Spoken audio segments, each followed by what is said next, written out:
welcome to the video tutorial series of the wireless communication. I am your instructor Varshata. Let's start our today's lecture. So at the end of this video, you will be able to learn about the ad hoc network. Then we will see what is the mobile number portability, and then we will see the wireless security. Now let's start with the ad hoc network. What is ad hoc network? What is ad hoc network? It is a type of a multi-hop wireless network. Okay, so nodes in the networks are mobile in general because it is it is defined as a mobile ad hoc network. So generally the nodes that are in the ad hoc network, that is the mobile nodes. The wireless host in such network communicate with each other without the existing of the fixed infrastructure and without the central control.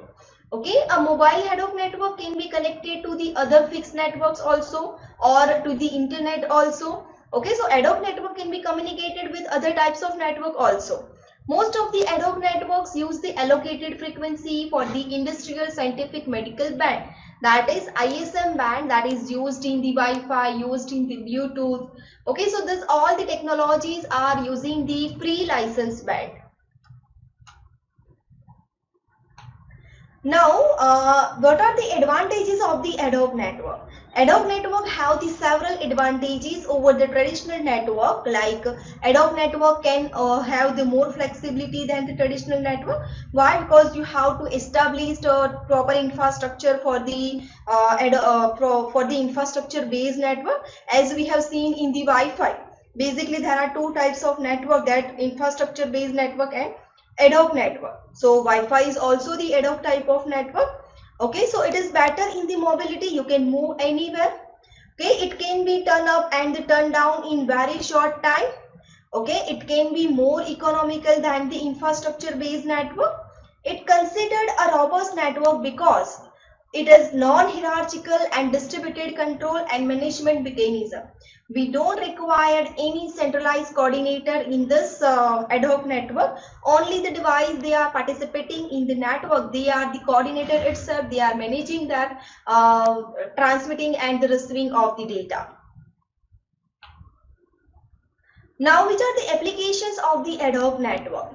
Okay, first application, that is military arena. We use the ad hoc network in the military arena. And ad hoc network will allow the military battleground to maintain an information network among the soldiers, vehicles and the headquarters.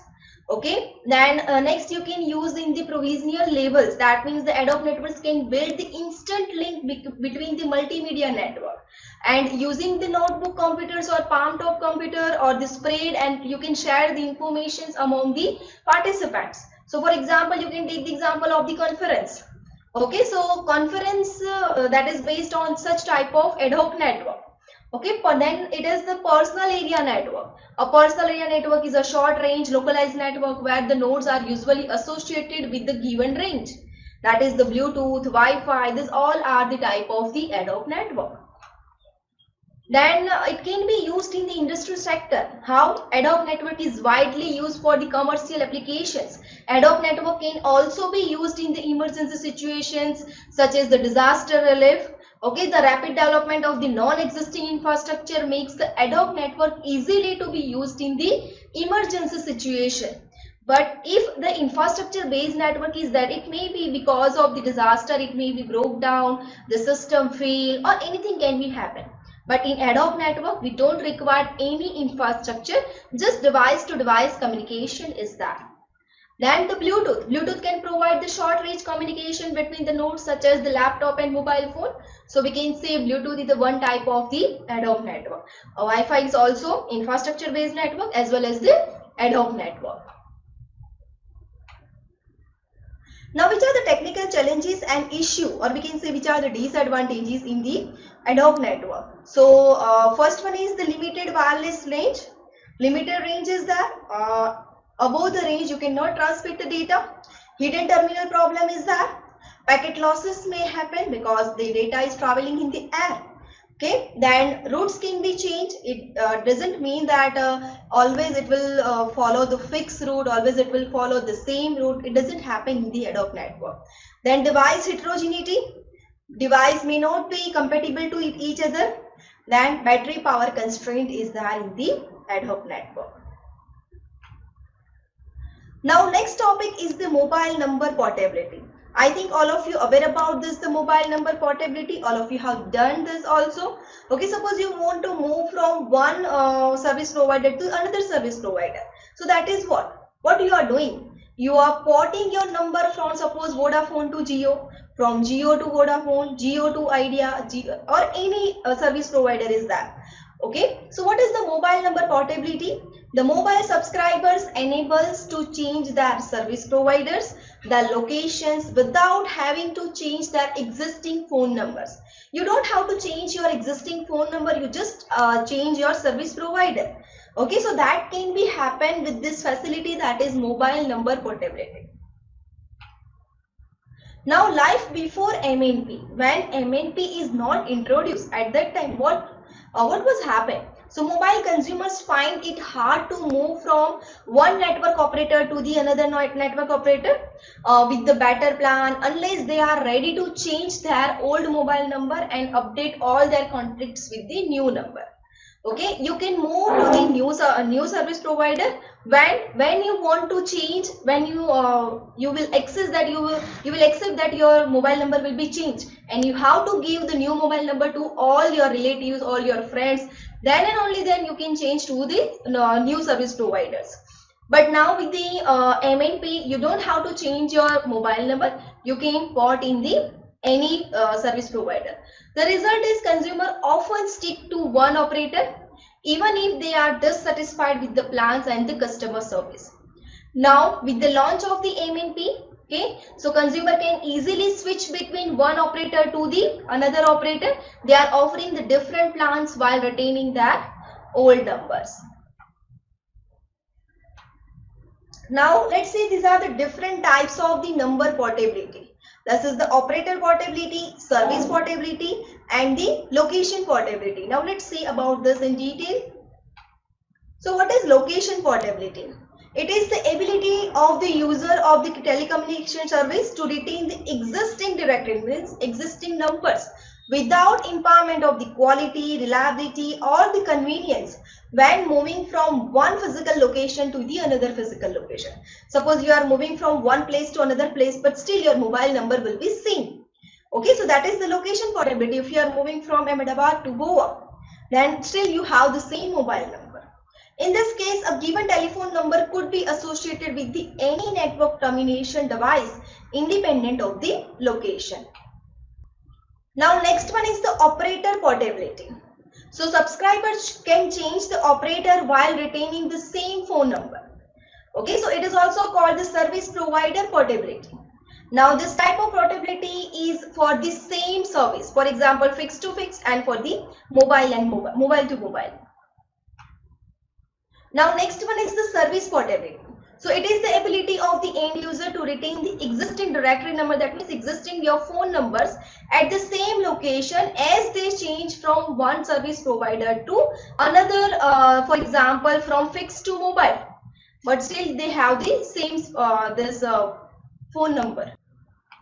Now let's see what is the porting procedure. Okay, so here the steps is defined over here how the number is ported. Just see in brief, that after that we will see the example. So with that you will have the better idea about this. Now here you can see whenever you want to change your porting number, what to do. So first you have to request to the donor network. After that donor network try to negotiate that don't move from this service provider to the another service provider, and they will approve, they will give one UPC code, that is the unique porting number. And through that unique porting number you have to with the dealer of the new recipient network, you have to give all the required documents and everything. And after that, that new recipient network, new recipient service provider will confirm the port request that is given by you with the service provider, that is old service provider, and the donor network will respond according to that. And after that, I think within the 7 days your number will be ported. Now let's see in this detail. So here for example you want to port from Airtel to Vodafone. Okay, so here Airtel is a donor network and the Vodafone is a recipient network. Okay, so what you have to do? So step number 1, obtain a customer agreement form, that is known as a CF, and porting form from the Vodafone. This can be obtained from any Vodafone store.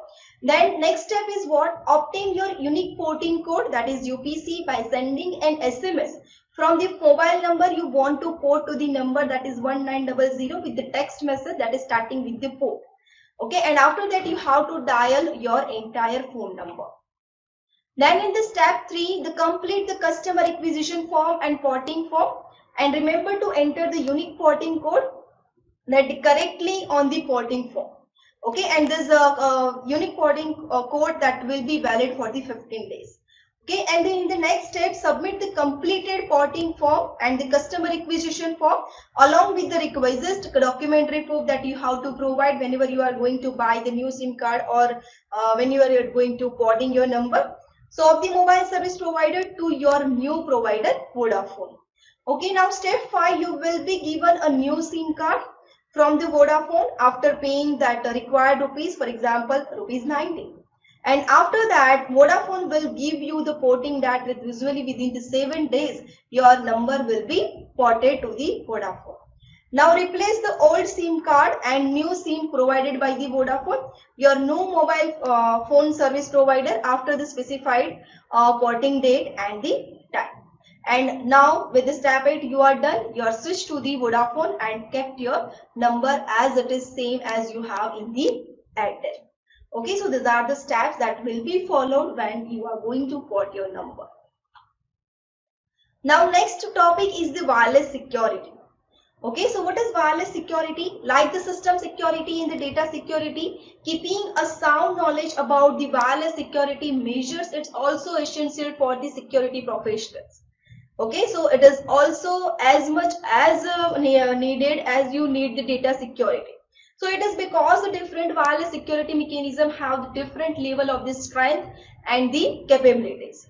Wireless security revolves around the concept of the security and the wireless network from the malicious attempt and the unauthorized access. Okay, suppose you are in the suppose you have connected in the Wi-Fi network and your device is hacked by the another person. So that should not be happen. Your device should be secure whenever you are connected in the any network. So security is must needed. Now there are automated wireless hacking tools available that have made the cyber criminals more powerful. So list of the some tools like the AirCrack, AirSnort, Kane Enable, Wireshark, NetStumble, etc. Okay, so different hacking techniques include the remote accessing, shoulder surfing, wireless routers, dashboard accessing, and brute force attacking, and that are used to penetrate wireless security. Brute force attack, that means continuously you are trying with the different possibilities, that is known as the brute force attack. Now the wireless security can be delivered through the different ways. Which are these different ways? First one is the hardware based. Okay, so where routers and switches are fabricated with the encryption measure protects all the wireless communication. So in this case, even if the data gets compromised by the cyber criminal, they will not be able to decrypt the data or view the traffic's content. Next one is the wireless setup of the IDS and IPS. Now what is this IDS? IDS, that means intrusion detection system, and IPS, that means intrusion prevention system. Okay, so this wireless setup you can do within the intrusion detection system as well as intrusion prevention system. It helps in the detecting, alerting, and preventing the wireless network and sends an alarm to the network administrator in the case of any security breach. So if your security will be hacked by any other person or any attack is there, any interceptor try to intercept your network, so at that time alarm will ring and that administrator can check whether there is any attack in our network. Then you can use the wireless security algorithm, that is WEP, WPA, WPA2 and WPA3. These are the numbers of the wireless security algorithms are available that you can use to provide the service security to the wireless network. Now let's see about this algorithm. First is the wireless equivalent privacy. So this original encryption protocol developed for the wireless network, as its name implies, that is wired equivalent privacy, was designed to provide the same level of the security as the wired network. Okay, so however, the web has only well-known security flaws, is difficult to configure, and it can be easily broken. Now next one is the Wi-Fi protected access, that is WPA. Okay, so it introduced an interim security enhancement over the WAP, that is wired equivalent privacy, while the 802.11i, that is wireless security standard, was being developed. Most current WPA implements use a preshared by the preshared key, that is PSK, okay, and commonly refer to the WPA personal and the temporal key integrity protocols, that is TKIP, pronounced as TKIP, and for the encryptions. Okay, so these are the different protocols that is used for the encryption technique. So it is the advanced, it provides the advanced security than the WAP. WPA Enterprise use the authentication server to generate the key or certificates. This is also a very vast subject, that is a security. If we will deep dive in, that are so many topics that are there in the security. Then Wi-Fi protected access version 2. So it is based on the 802.11i wireless security standards, which was finalized in the 2004. So the most significant enhancement to the WPA2 over the WPA is the use of the advanced encryption standard for the encryption. So here the advanced encryption standard algorithm is used to provide the security, and it is much better than the WPA. The security provided by the AES is sufficient and approved for use by the US government to encrypt the information that is classified as a top secret. So it is probably good enough to protect your secrets as well. So in this video, we learned that the ad hoc network, then we have learned about the mobile number portability, and then we have learned the what is the wireless security and which are the different algorithms that is used to provide the wireless security. So thank you for watching. We will meet in the next lecture with a new topic. Thank you.